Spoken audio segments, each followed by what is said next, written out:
this sound.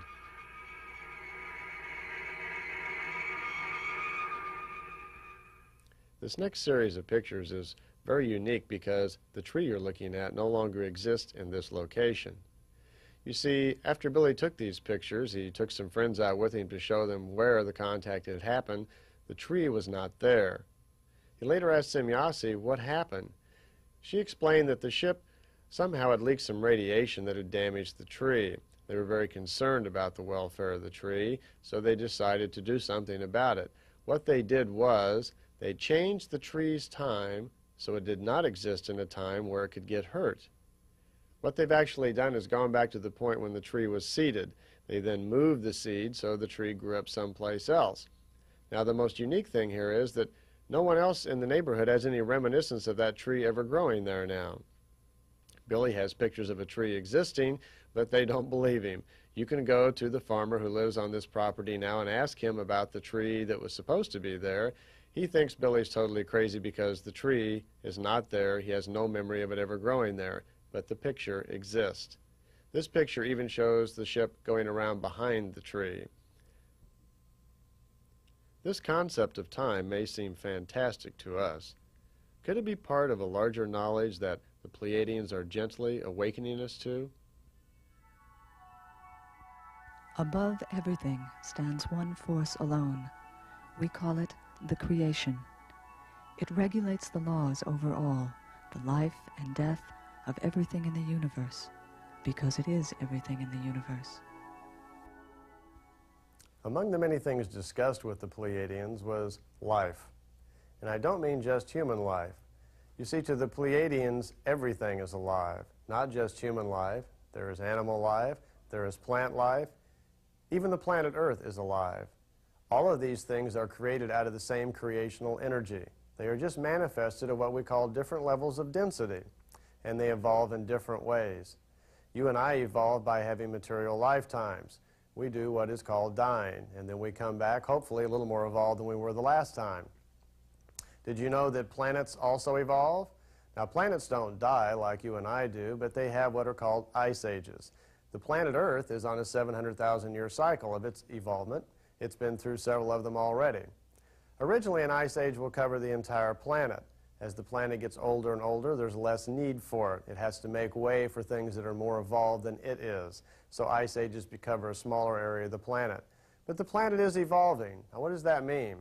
That means every time there's an ice age, when the ice age is over, rocks will evolve to something just a little bit higher in evolution. A small plant may be an even more beautiful flower.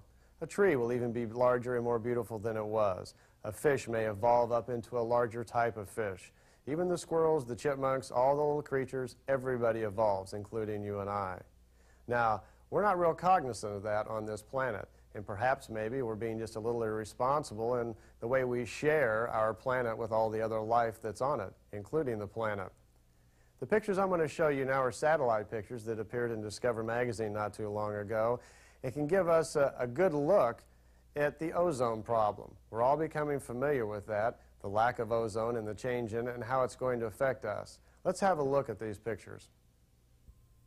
This satellite picture of the southern pole of Earth shows the condition of the ozone as in 1980.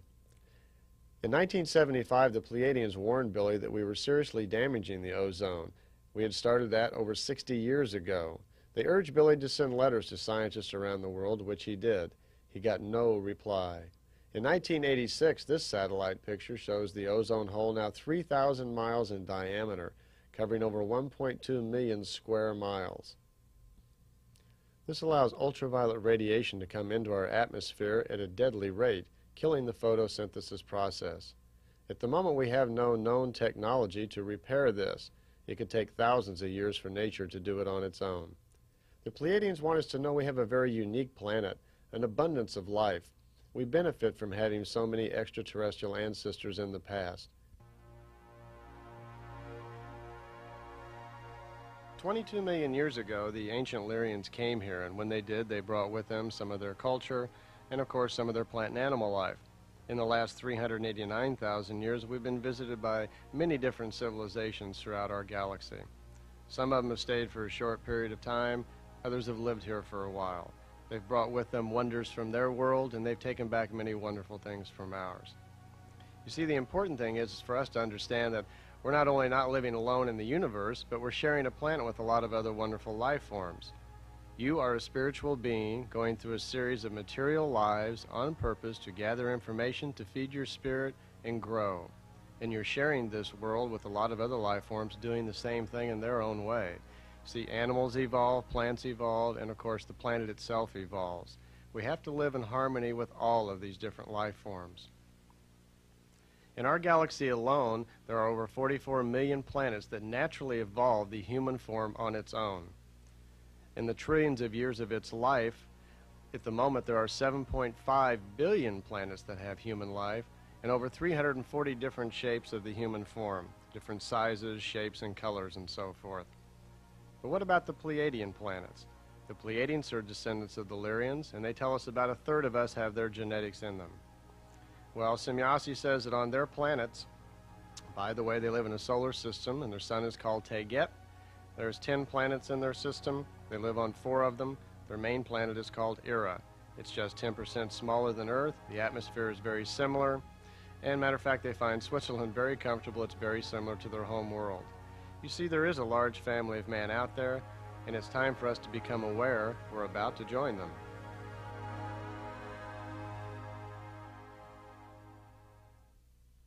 Among the more interesting things that Billy's been allowed to do with the Pleiadians was riding those ships. Now, on many occasions, they'd pick him up, and they would go to different places to teach him things. You see, it's one thing for you and I to discuss these things, and it affects our belief system and our logic, and we scratch our head and say, well, maybe, that might be. We work it into our thoughts. For Billy, it was a little bit different. They wanted him to experience things for himself so he would know his own truths. One of the most amazing concepts that extraterrestrials are going to introduce to us that we have to keep track of and learn about is time. We've suggested that a little bit, but I'd like to tell you a little bit of story about time so you can kind of get your own frame of reference a little bit better. On one occasion, Billy was asking about time, and he was having difficulty understanding it himself. And they said, well, come along on the ship, and we'll show you how it works. They got into the ship, one of the ships that's capable of moving in time. They pulled off the planet. Billy doesn't know how far. He says he just looked on the screens inside of the ship, and it looked like they were, quite a ways away from Earth. He could see it looking pretty small. Then they went right back down to Earth. He doesn't know really how that works. As they got back down to Earth, they said, well, we're in a different time. Now, nothing had happened. Billy hadn't felt anything, so how do you know you're in a different time? Billy stepped outside of the ship and suddenly knew that something was different. The look and feel of the surroundings set off his senses. Billy found himself in the 16th century, where nature had a fresh feeling like it had just been made. The air smelled differently, the sky was more blue, the grass, the trees, everything had a different feel to them. They hadn't been tainted yet by the Industrial Revolution. Well, while Billy was here, he was still having trouble understanding, how does time work? Can you go back in time and affect the past, and will it affect your future, the present? What happens?